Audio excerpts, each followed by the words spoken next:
Prison story time.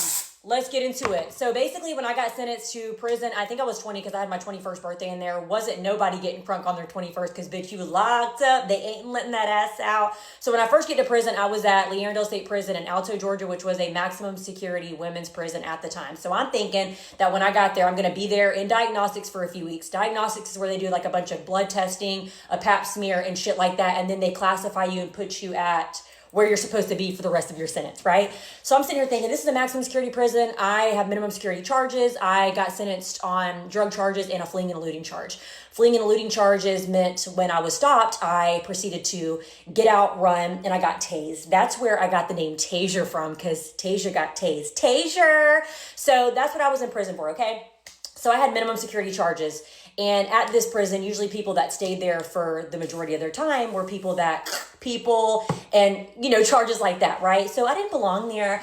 And so I was in diagnostics for a few weeks. And basically the people in diagnostics, they had gotten their store taken away because they didn't know how to act. So I could not get my own food in there, no deodorant, no shampoo, no conditioner. You know what they gave me when I first got to the prison? They said, squat, cough, spread them cheeks wide open. Here's a lice treatment. Get that ass in the shower. I don't want to hear shit.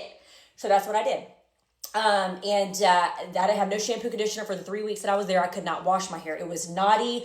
I stunk like shit. The list goes on, right? They gave me a bar of soap. Bob Barker bar of soap. Okay, that shit ain't getting soapy. It ain't washing shit. Okay, and the deodorant that they actually did give me, it was like roll-on. Well, it was like funky fresh is what it was. Okay, it literally, you put that shit on and it made you funky. So guess who was not using that funky? I wasn't using the funky because I was already funky and then I was going to be funkier. So anyways, it was just a big stinky time up in diagnostics. Well, when I first got there, you know, you think that when you're in jail, you get a hot meal 3 times a day, a cot to sleep on, if you were lucky. Because when I got there, some people were introduced to the bunk that they were sleeping on with no mat.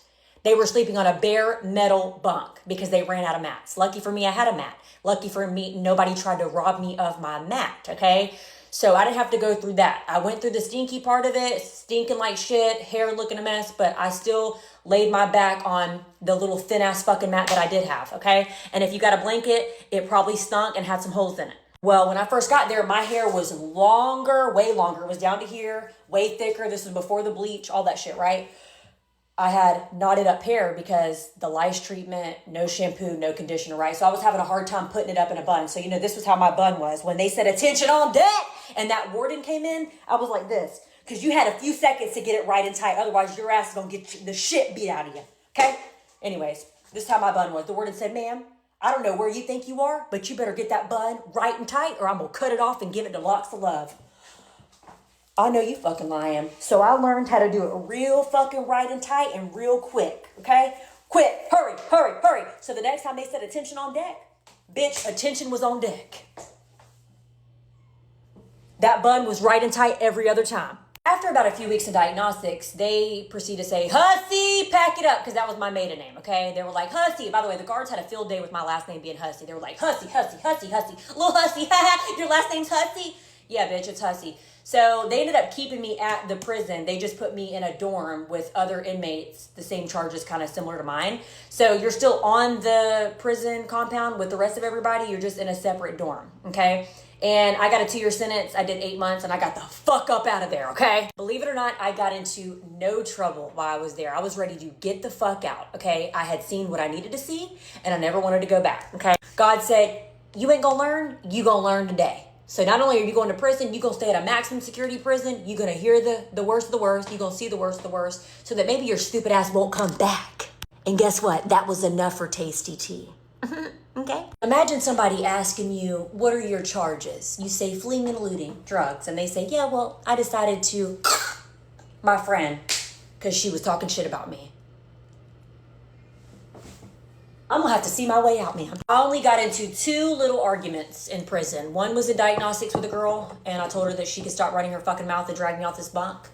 And honestly, if she did, I probably would have got my ass whooped. But I needed to stand strong in there. You know, only the strong survive. So that was that, and that was the end of it. She never did nothing, and we never talked again after that. But it was a fun argument. People were like, So that was great. And then when I was about to leave the prison, they were about to release me. They sent me to what they call the block. Okay, the block is lockdown. The block is you're in there with inmates that are going to be there forever. Okay, they are in there for the worst of the worst. And I'm on the block, and I'm in there for 24 hours because they put you there that way nobody tries to beat your ass before you go home and ruin your release date. Okay, so I go to the block and I'm in there. And I'm getting bored, okay? Because there's nothing to do in this little cell by yourself, okay? I went from being in a free-for-all dorm to a cell by myself. I don't know what the fuck to do. I'm pacing back and forth, pacing back and forth. Well, this inmate worker in there, she was in there for life, okay? So she gave zero motherfucks. I run out of toilet paper, and she's walking by. And I was just ready to go home. I had to pee. I had toilet paper. And she's walking by with toilet paper, and she just looks at me and keeps going. I said, hey, like I ran out of toilet paper. And she said, you ain't getting no toilet paper. I said, well, then fuck you, bitch. I don't know why I would say that. Why would you say that to somebody who's going to be in there for life? She ain't got nothing to lose, you stupid ass bitch. Anyways, so I was pissed. I just wanted some toilet paper to wipe my ass. That's it. So she came back and she said, you're lucky that your white ass is leaving tomorrow, you stupid motherfucking bitch. I said, amen. God bless you. I ain't saying nothing else. And that was that.